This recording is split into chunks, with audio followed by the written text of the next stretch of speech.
The great chamber of the Galactic Council had stood on Nesser Prime for 12,000 years. Its walls were made of a strange metal that glowed with soft blue light. The ceiling rose so high that clouds sometimes formed inside the building. 17 different alien species had built this place together, and they had used it to keep peace across 3 spiral arms of the galaxy. Ambassador Daniel Porter walked through the massive doors and felt very small. He was a tall man with gray hair and kind eyes, but in this room full of giants and monsters and creatures he could not even describe, he felt like a child. His silver diplomatic uniform was the finest Earth could make, but it looked simple compared to the flowing robes and glittering armor worn by the alien delegates. Daniel had spent 3 years preparing for this moment. He had learned 7 alien languages. He had studied the customs of every council species. He had memorized 10,000 years of galactic history. Earth had chosen him because he was patient, because he was smart, and because he truly believed that humanity deserved a place among the stars. The chamber was arranged in a great circle, with platforms rising up like steps in a stadium. Each platform belonged to a different species. Daniel could see the Thesari on the lowest level, their gray skin and large eyes giving them a wise appearance. Above them sat the Crethini, snake-like beings whose scales changed color with their emotions. Higher still were the Meravi, the Genthan, the Kalari, and a dozen others. At the very top sat the Veloxi. The Veloxi High Speaker was a creature that looked like a giant. Insects standing on 2 legs. His body was covered in black armor that was part of his own skin. His eyes were made of hundreds of tiny lenses that saw in every direction at once. His mouth was surrounded by 4 mandibles that clicked together when he spoke. Daniel had been warned about the Veloxi.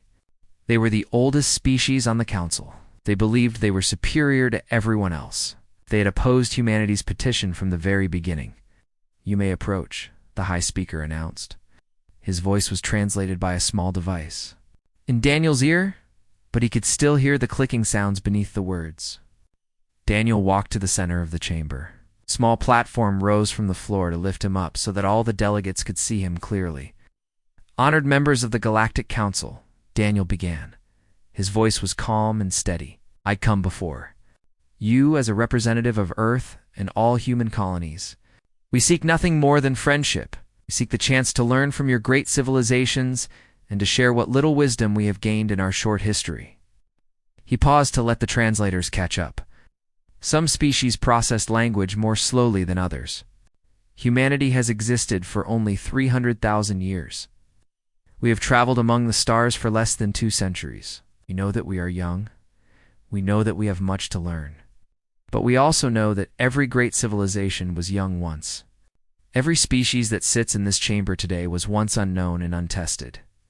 Daniel could see some of the delegates nodding. The Thesari seemed interested. Even the Meravi, who usually showed no emotion, were leaning forward to listen. "We ask only for the chance to prove ourselves worthy of your trust. We ask for enough." The High Speaker's voice cut through the chamber like a blade. Daniel stopped speaking immediately. "The humans presume too much," the High Speaker announced. His mandibles clicked rapidly, a sign of anger or contempt. "They have existed for a mere heartbeat of cosmic time. They have conquered nothing of value. They've built nothing that will last. They bring nothing to this council that we do not already possess." Daniel kept his face calm, though his heart was beating faster now. "With respect, High Speaker, we bring friendship. We bring curiosity. We bring the hope that all species can work together for you. Bring infection," spat a voice from another platform. Daniel turned to see the Crethini delegate rising from his seat. The snake-like creature's scales had turned a deep red color that Daniel knew meant hatred. "Your species spreads across worlds like a disease," the Crethani continued. "You breed without control. You consume resources without thought for the future. You fight among yourselves like animals. Council has seen your history. We know what you truly are." "That history is precisely why we seek peace," Daniel replied. "We have learned from our mistakes. We have united as a species." "We have learned nothing," the High Speaker interrupted. "And you will learn nothing here. The Council has already deliberated on this matter." Daniel felt a cold sensation run down his spine. The Council was supposed to hear his full petition before making any decision. That was the protocol. That was the law. I do not understand, Daniel said carefully. The petition process requires the petition process is for species worthy of consideration, the High Speaker replied. Humanity is not worthy. Your presence here is an insult that must be answered. Before Daniel could respond, he felt something lock around his body. He looked down and saw bands of blue energy wrapping around his arms and legs. He could not move. What is this? He demanded, but his voice came out as a whisper. The chamber had gone completely silent. Daniel could see the other delegates watching. Some looked uncomfortable. Others looked away. None of them spoke in his defense. The floor beneath Daniel's platform began to glow. He could feel heat rising through his boots. The council finds humanity unworthy of membership, the High Speaker announced in a formal tone. The council finds the human petition to be an act of arrogance. The council sentences the human ambassador to death by plasma fire as a warning to his species. You cannot do this, Daniel said. His voice was stronger now, though he could feel sweat forming on his forehead as the heat increased. This violates every law of diplomacy. This is murder. This is justice, the High Speaker replied. Your species will watch. They will understand their place in the cosmic order. They will learn to fear the council. Daniel looked around the chamber one last time. He saw that the sorry delegate turn away. He saw the Crethani watching with obvious pleasure. He saw dozens of other species, all of them silent, all of them complicit. He thought of his wife Maria, waiting for him back on Earth. He thought of his daughter Susan, who had just started university. He thought of all the hopes he had carried into this chamber. We're making a terrible mistake, he said quietly. The High Speaker laughed. A horrible clicking sound that echoed through the chamber. You are the ones who made a mistake. You thought you could stand among us as equals. You thought your little species mattered. You were wrong. The plasma fire came from below. Daniel did not scream, stood straight and tall until the very end, his eyes fixed on the High Speaker. The burning was broadcast to every human colony across 300 worlds. The council made sure of that. They wanted humanity to see their ambassador die. They wanted humans to understand that they were nothing. They wanted Earth to submit to fear. They did not understand humans at all. On Earth, in homes and offices, in military bases, 300 billion people watched Daniel Porter die with dignity and courage. They watched the aliens laugh. They watched 17 species stand by and do nothing while a good man was murdered for the crime of asking for friendship. And in that moment, something changed in the human heart. Something old and terrible woke up. Something that humanity had tried very hard to forget. The council had wanted fear. They had created fury instead. 3 days had passed since the burning deep beneath the Rocky Mountains. In a facility that did not appear on any map, Admiral Catherine Shaw sat alone in a dark room. She was 62 years old, with short gray hair and eyes that had seen too much war. She had commanded fleets. She had won battles that saved millions of lives. She had buried friends and enemies alike. None of that had prepared her for this. The footage played on the screen in front of her for the 47th time. She watched Daniel Porter stand with dignity as the plasma fire consumed him. She watched the High Speaker laugh, watched 17 alien species do nothing while a man was murdered. Catherine had known Daniel personally. They had served together 20 years ago before he left the military to become a diplomat. He had believed in peace. He had believed that humanity could find friends among the stars. He had been wrong about many things, but he had been a good man. Now he was Ashdot. Catherine turned off the screen and sat in the darkness for a long time. Then she stood up and walked to the conference room where the others were waiting. The room was full of the most powerful people on Earth. President Nathan Hughes sat at the head of the table. He was only 45 years old, the youngest president in a century, and the weight of the past 3 days showed clearly on his face. Around him sat generals and admirals, scientists and politicians, the people who made the decisions that shaped humanity's future. Admiral Shaw, the president said as she entered. Thank you for joining us. Catherine took her seat without speaking. She looked around the table and saw fear in some eyes, anger in others. Good. Fear and anger were useful emotions when properly directed. We have been discussing our options, President Hughes continued. Secretary Warren has prepared an analysis.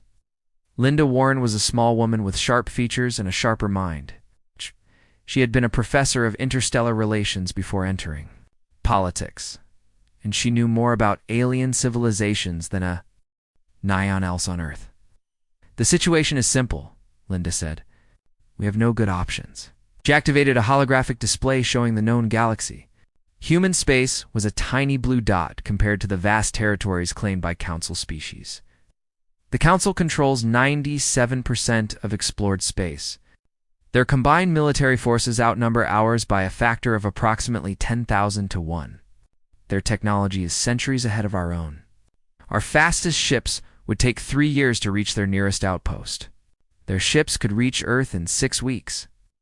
She paused to let the numbers sink in. Every military analysis we have conducted comes to the same conclusion. If we attempt to fight the Council, we will be destroyed within months. They will burn our colonies one by one until nothing remains of human civilization. So we do nothing? General Marcus Cole demanded. He was a large man with a voice like thunder. We let them murder our ambassador and we just accept it. I did not say we do nothing, Linda replied calmly. I said we have no good options. There is a difference. What options do we have? The president asked. We can make a formal protest through diplomatic channels. The Council will ignore it. We can impose trade sanctions. The Council does not need anything we produce. We can withdraw from all contact with alien species and focus on defending our own territory. The Council will eventually come for us anyway. Silence fell over the room. Catherine watched the faces around the table and saw despair beginning to take hold. There is another option, a voice said from the far end of the table. Everyone turned to look at Dr. Samuel Grant. He was a thin man with white hair and thick glasses, and most of the people in the room did not know his name. He ran a research division that officially studied agricultural technology. Very few people knew what his team actually did. Dr. Grant, the president said slowly, you were not invited to this meeting. No, sir. I invited myself. Given the circumstances, I believe you will forgive the breach of protocol. Samuel stood up and walked to the holographic display. He made a few adjustments, and the image changed. Instead of the known galaxy, it now showed a ship. The ship was unlike anything publicly acknowledged. It was long and angular, covered in black armor that seemed to absorb light. Its design was clearly human, but it looked more advanced than anything the military had ever revealed. This is the Retribution, Samuel said. It is the first of 12 dreadnoughts that my division has been building in secret for the past 50 years. The room erupted in chaos. Questions flew from every direction. How was this possible? Who authorized this? How had it been kept secret? Samuel waited for the noise to die down before continuing. After first contact 50 years ago, a small group of military and scientific leaders came to a conclusion. They believed that humanity would eventually face a threat from the Council. They believed that our public military was insufficient to defend against such a threat. They created Project Prometheus to ensure humanity's survival. 50 years, President Hughes said slowly. 5 decades of building a secret fleet, and no one knew. The project was designed to survive any political changes on Earth. Its funding was hidden in 1,000 different budget lines. Its personnel were recruited from the best and brightest. People who would dedicate their lives to a cause they could never speak about. The ships themselves were built in deep space, in places no Council patrol would ever think to look. Catherine Shaw leaned forward. How many ships? 12 dreadnoughts, 48 cruisers, 200 destroyers, and 150,000 personnel who have trained for this exact scenario. That is still nothing compared to Council forces, General Cole pointed out. Samuel smiled. It was not a pleasant smile. Council forces have not fought a real war in 8,000 years. They have forgotten what war means. They have grown slow and comfortable, and they have never faced an enemy like humanity. He changed the display again, showing technical specifications that made several of the military officers gasp. Our ships are faster than anything the Council possesses. Our weapons are based on technology they have never seen. We have spent 50 years studying their defenses and finding weaknesses. We cannot win a prolonged war. but we can strike hard enough to make them regret what they have done." President Hughes was silent for a long moment. When he spoke, his voice was heavy with the weight of the decision he was about to make. "If we do this, there is no going back. The Council will know that humanity is a threat. They will come for us eventually. They're coming for us anyway," Catherine said. Everyone looked at her. "They burned our ambassador to teach us fear. When we do not show fear, they will try again and again, until we either submit or fight back." She stood up and looked around the table. "Daniel Porter was my friend. He believed in peace. He died hoping that his death would not be used to justify war. But he also believed that humanity deserved to exist. He believed that we had a right to stand among the stars. The Council has shown us that they will never accept us peacefully. They see us as inferior beings to be controlled or eliminated. We have two choices now. We can hide in our little corner of the galaxy and wait for them to come for us. Or we can show them what happens when you underestimate humans." The president looked at the faces around the table. He saw determination replacing despair. He saw anger being shaped into purpose. "How long until the fleet is ready?" he asked. Samuel Grant checked his watch. "It has been ready for 15 years, sir. We were just waiting for the order." President Hughes closed his eyes for a moment. When he opened them, his decision was made. Give the order. In the cold darkness between stars, where no light reached and no sensor could detect movement, humanity had hidden its greatest secret. Captain Henry Mason stood on the bridge of the Retribution and looked out at the endless black.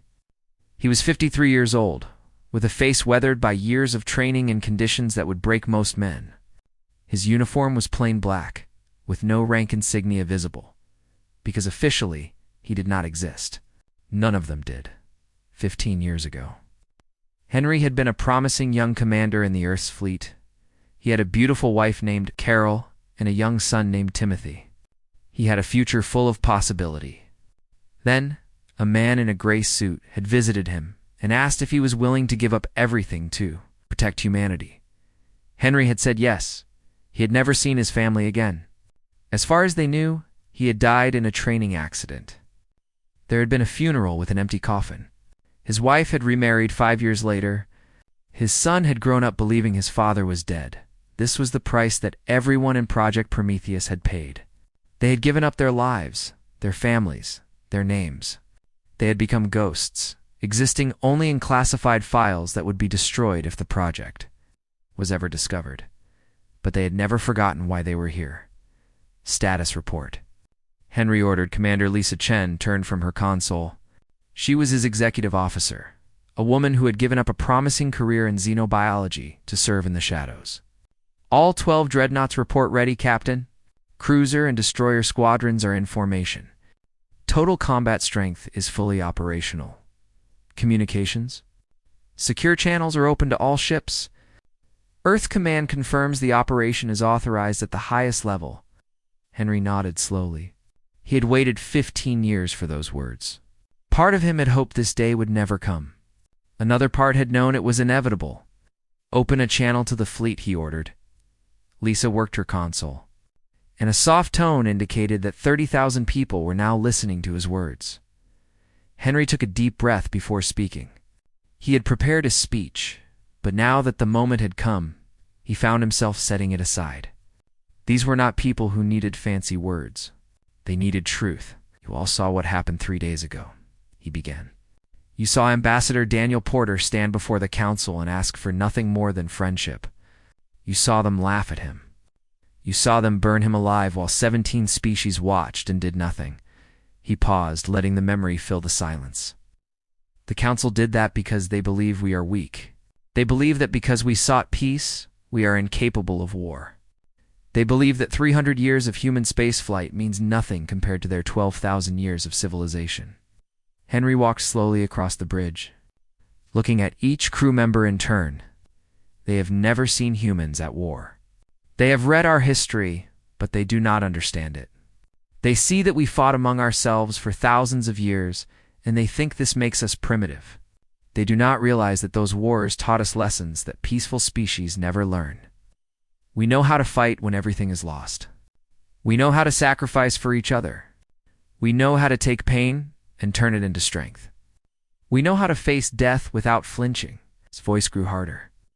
The council species have known peace for 8,000 years. They have forgotten what it means to struggle for survival. They have forgotten that civilizations can fall. They have grown soft and comfortable and arrogant. We have not forgotten. We have never been allowed to forget. And now we are going to remind the galaxy why humans should never be underestimated. Henry returned to the center of the bridge. In 3 days we jump to council space. We will strike at the heart of their power. We will show them that the species they dismissed as primitives can reach out across the stars and touch him wherever they feel safest. This is not about conquest. We do not want their territory. We do not want to rule them. We want one thing only: justice for Daniel Porter and a warning to anyone who might harm a human in the future. When we are done, the Council will know that attacking humanity has a price. They will know that our reach is longer than they imagined. They will know that mercy and weakness are not the same thing. He let the words hang in the air for a moment. I know what you have all given up to be here.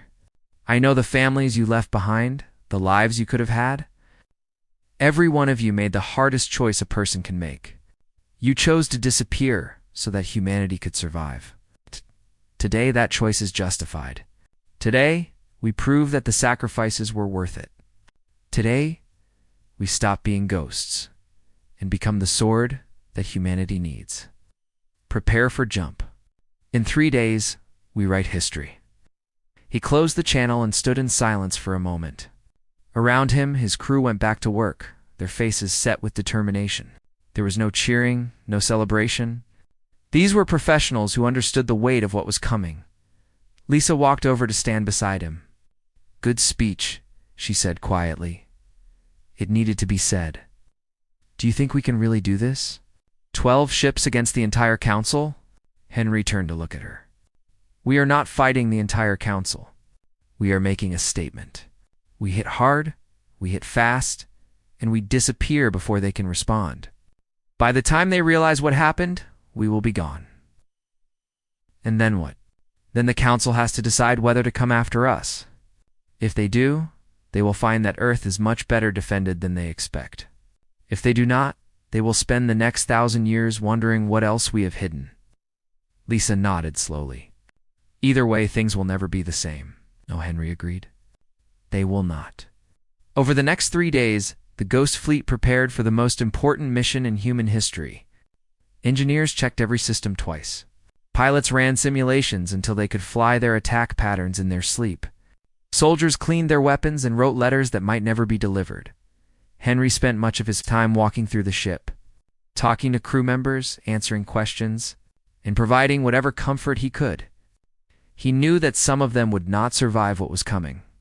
He owed them his presence, his attention, his respect. On the night before the jump, he sat alone in his quarters and looked at the only personal item he had brought with him 15 years ago. It was a photograph of his wife and son, taken on a beach vacation when Timothy was 5 years old. Carol was laughing at something just outside the frame. Timothy was holding up a seashell, proud of his discovery. Henry did not know where they were now. He had not allowed himself to check. It was easier that way. He put the photograph away and went to bed. Tomorrow would be a long day. When the fleet jumped to council space, Henry was standing on the bridge with his crew around him. The stars blurred and twisted as the ships entered the strange space between normal reality and somewhere else. For a moment that lasted an eternity, they existed everywhere and nowhere. Then the stars reformed.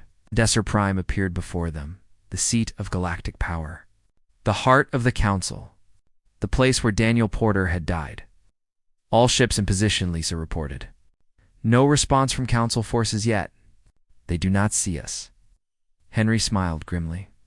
The council relied on sensor networks that were 8,000 years old. Project Prometheus had spent decades learning how to avoid them. "They will see us soon enough," he said. "Begin the operation."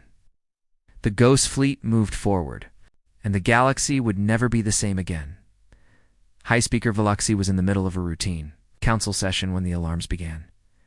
The sound was something most delegates had never heard before. It was the emergency signal that indicated an attack on Nesser Prime itself. It's a signal that had not been used in 8,000 years. Some of the younger species did not even recognize what it meant. Veluxi's compound.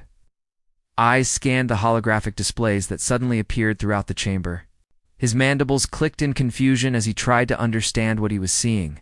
"This is impossible," he said. The displays showed 12 large ships in perfect formation, moving toward the planet at speeds that should not be possible. Behind them came dozens of smaller vessels spreading out to cover more space. The ships were angular and black, designed in a style that was clearly human but far more advanced than anything in Council records. "Where did they come from?" demanded the Crethany delegate. His scales were cycling through colors so fast that they almost seemed to blur. "Unknown," replied the tactical officer, a young Visari whose gray skin had gone pale with fear. "They appeared without warning. Our sensor networks detected nothing until they were already in the system." "That is impossible," Veluxi repeated. "Humans do not possess jump technology.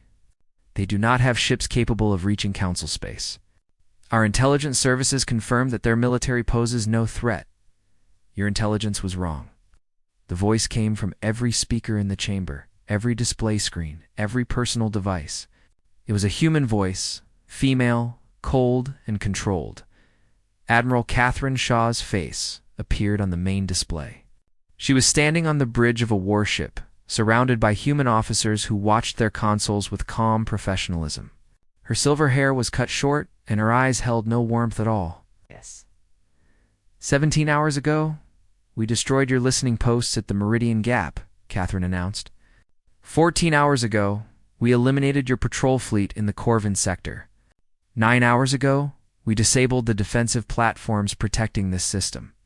The council chamber erupted in chaos. Delegates shouted in a dozen languages. Some demanded immediate military response. Others called for evacuation. The Thessary delegate was already moving toward the exit. Catherine waited for the noise to die down before continuing. "You burned our diplomat," she said. "You broadcast his death to our children. You wanted us to know fear. You wanted us to understand that we are nothing compared to the Great Council." She leaned forward slightly, and her voice grew even colder. "Today you learn what humans do when we are afraid. We do not hide. We do not submit. We do not beg for mercy. We fight. And we do not stop fighting until our enemies understand, truly understand, the cost of threatening our people." Veluxi finally found his voice. "This is an act of war. The Council will respond with the full force of 17 species. Your little fleet will be destroyed and your worlds will burn." Perhaps Catherine replied, "But not today. Today, you will watch while we demonstrate exactly what we are capable of." The human fleet began to move. But instead of heading toward the planet or the council chamber, the ships turned toward the orbital stations where delegates kept their personal vessels. "What are you doing?" the Crethany delegate demanded. "Taking away your escape routes," Catherine said. "You will stay and watch. All of you." The first shots came without warning. Human weapons that the Council had never seen before struck the defensive platforms around the orbital stations. The platforms, which were supposed to be able to withstand any attack, crumbled like paper, but the stations themselves were untouched. Over the next 90 minutes, the human fleet systematically destroyed every military installation in the SR system. They moved with a precision that the Council had never seen, striking targets with weapons that left civilian structures completely undamaged. A weapons platform would be vaporized while a hospital ship 100 meters away remained unharmed. A shipyard would be reduced to debris, while the commercial stations beside it continued operating normally. Communication arrays were destroyed. Command centers were eliminated. Defense stations were turned to ashdot, and not a single civilian died. Veluxi watched in growing horror as the seat of council power was stripped of its defenses. He had underestimated humans badly, but he had also misunderstood them. He had expected them to be barbaric, to strike at civilians, to prove that they were the violent primitives he believed them to be. Instead, they were showing something far more terrifying. They were showing control. Why? He finally asked. Why not destroy everything? Why spare the civilians? Catherine's face appeared on the display again.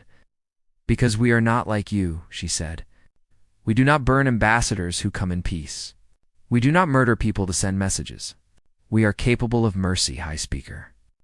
But do not mistake mercy for weakness. She gestured to someone off-screen, and the display changed to show the council chamber itself. We could destroy this world, Catherine said. We have the capability. Every person in that chamber could be dead in seconds if we chose. But we choose not to. Remember that choice. Remember what mercy looks like. And remember what happens if you ever harm another human? Captain Henry Mason stood beside Catherine on the bridge of the Retribution, watching the operation unfold. Everything was going according to plan. The Council fleet was too far away to respond in time. The defensive systems were destroyed. The message was being delivered. The delegates are trying to contact their homeworlds, Lisa reported from her console. They want rescue fleets sent immediately. Let them call, Catherine said. By the time any fleet arrives, we will be gone. Admiral, another officer called out. We are detecting movement from the Veluxy flagship. They are powering weapons. Catherine nodded. She had expected this. The Veluxy were too proud to simply watch their power destroyed without fighting back. Target their weapon systems only, she ordered. Disable them without destroying the ship. I want the High Speaker alive to deliver our message. The Retribution's guns fired once. The Veluxy flagship shuddered as its weapons were surgically removed by fire that passed through its shields like they were not there. Weapons disabled, the tactical officer reported. No casualties detected aboard the enemy vessel. In the council chamber, Veluxy watched his flagship go dark. The greatest warship of the greatest council species, defeated by a single shot from a human ship that was not supposed to exist for the first time in his long life. The High Speaker felt true fear. Catherine's voice came over the speakers one final time. This is not an invasion, she said. This is a demonstration. You wanted to teach humanity its place in the galaxy. Congratulations, you succeeded. Our place is wherever we choose to stand. Our reach extends wherever we choose to go. Our patience has limits that you do not want to test again. Daniel Porter came to you in peace, asking only for friendship. You answered with fire. Today, we answer with fire of our own. But unlike you, we choose not to burn the innocent. Consider this a lesson, High Speaker. The next time a human comes to you in peace, you would be wise to listen. The human fleet began to withdraw.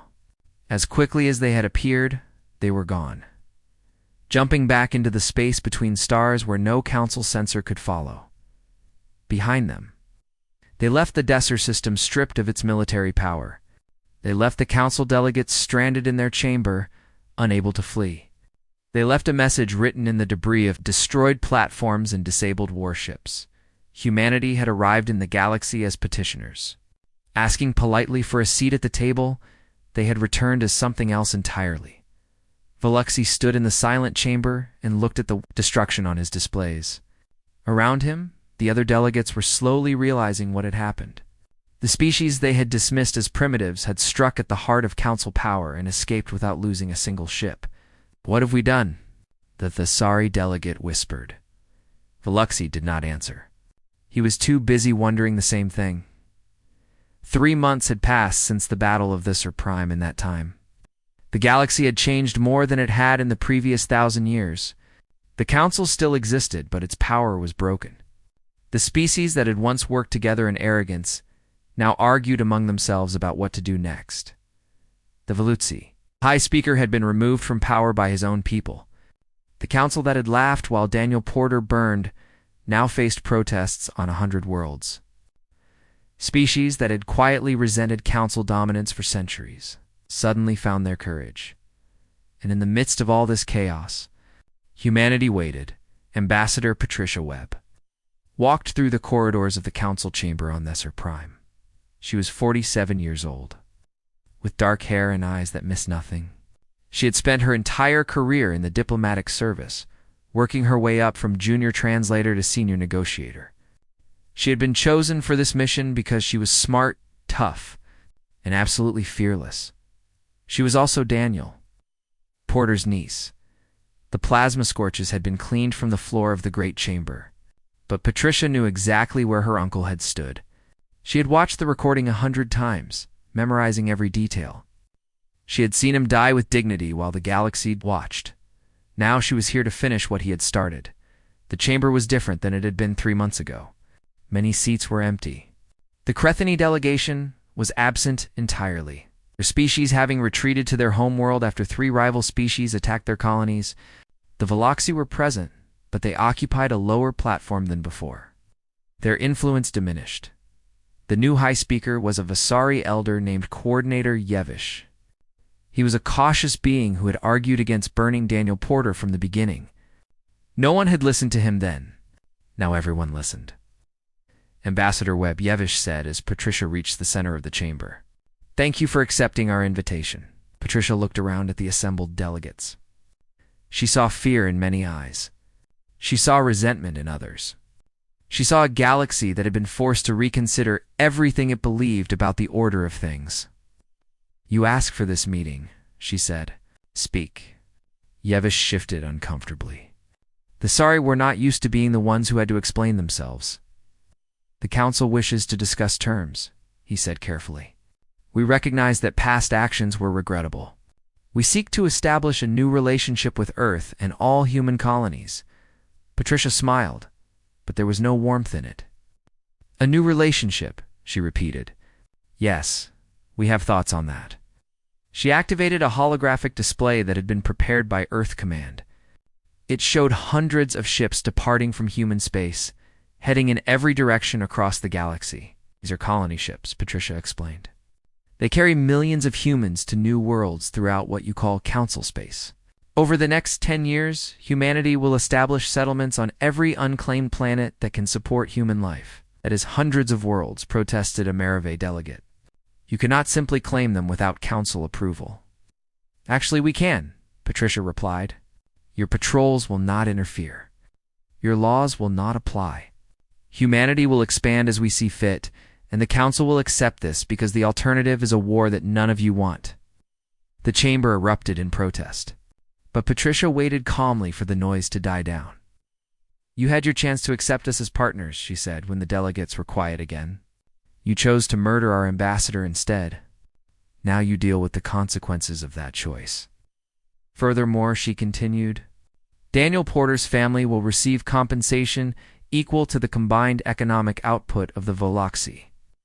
Homeworld for 1 standard year. This payment will be made within 90 days. "That is impossible," the Veloxi delegate sputtered. "Our economy cannot support such a demand." "Then I suggest you find a way," Patricia replied. "You burned a good man alive to send a message. Now you pay for that message." She paused to let the words sink in. "Finally, the Council will make a public acknowledgement. You will admit that the burning of Ambassador Daniel Porter was an act of murder. You will admit that it violated every principle of diplomacy and civilized behavior. You will broadcast this acknowledgement to every inhabited world in Council space." Yevish's gray face had gone pale. "These terms are unprecedented. The Council has never admitted wrongdoing in its entire history." "Then it is time to start," Patricia said. "You wanted humanity to learn its place. We learned it. Our place is wherever we choose to stand. Our place is equal to any species in this galaxy. Our place is whatever we make it." She looked around the chamber one final time. "You have 3 days to accept these terms. If you do not accept them, we will return to this system with a much larger fleet. And next time, we will not be so careful about civilian targets." It was a bluff. Patricia knew that humanity would never deliberately target civilians. But the Council did not know that. They had seen what human ships could do, and they had no idea what limits humans might or might not have. "We will discuss your terms," Yevish said quietly. "Discuss quickly," Patricia replied. "Humanity has waited long enough." She turned and walked out of the chamber without looking back. 2 days later, the Council accepted all of humanity's demands. The broadcast went out to every world in the galaxy. Trillions of beings watched as the council admitted that burning Daniel Porter had been murder. They watched as the most powerful organization in known space apologized to a species that had existed for less than a cosmic heartbeat. On Earth, people gathered in the streets to watch the broadcast together. They cheered when the apology was read. They wept when Daniel Porter's name was spoken. They celebrated a victory that had been won through strength, but also through restraint. Admiral Catherine Shaw watched the broadcast from her office deep beneath the Rocky Mountains. Captain Henry Mason watched from the bridge of the Retribution, still hidden in the darkness between stars. President Nathan Hughes watched from the White House, surrounded by advisors who were already planning for the future. Patricia Webb watched from her quarters on Thesser Prime. When the broadcast ended, she walked outside to the steps of the council building. A statue had been erected there, paid for by contributions from human colonies across 300 worlds. It depicted Daniel Porter in his silver diplomatic uniform, one hand extended in friendship just as he had extended it 3 months ago.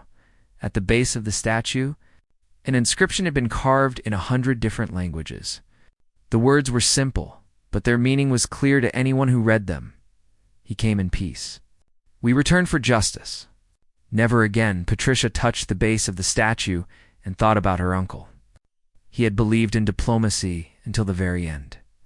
He had believed that humanity and the alien species could find common ground. He had been killed for that belief, but in a strange way, his belief had been proven right. Humanity had shown the galaxy both its strength and its mercy. They had demonstrated that humans could fight, but also that they could choose not to destroy. They had proven that peace and power were not opposites. The Council had learned a lesson that would shape galactic politics for centuries to come. Humans were slow to anger, quick to forgive, and absolutely unstoppable when pushed too far. They were a species that had spent their entire history fighting themselves, and they had brought all of that terrible experience to bear when threatened, but they had also shown that they were capable of restraint. They had won their victory without killing civilians. They had demanded justice without demanding genocide. They had changed the balance of power without trying to conquer the galaxy. In the weeks and months that followed, human colony ships spread across the stars. Human diplomats established relationships with dozens of species that had never dared to challenge the Council before. Human technology began to change the way the galaxy worked, and in the Great Chamber on Thesser Prime, a new seat was added to the circle of platforms. It was positioned at the same level as the oldest species, the same level as the Veluxi and the Thessari and the other founders. The seat remained empty for now. Earth had not yet decided whether to accept full Council membership. They were taking their time, forcing the galaxy to wait. But everyone knew that when humanity finally took that seat, the galaxy would never be the same again. The Council had burned one man, thinking it would teach humanity to fear instead. They had taught humanity something far more important. They had taught humans exactly how much power they truly had, and now the galaxy would have to live with the consequences.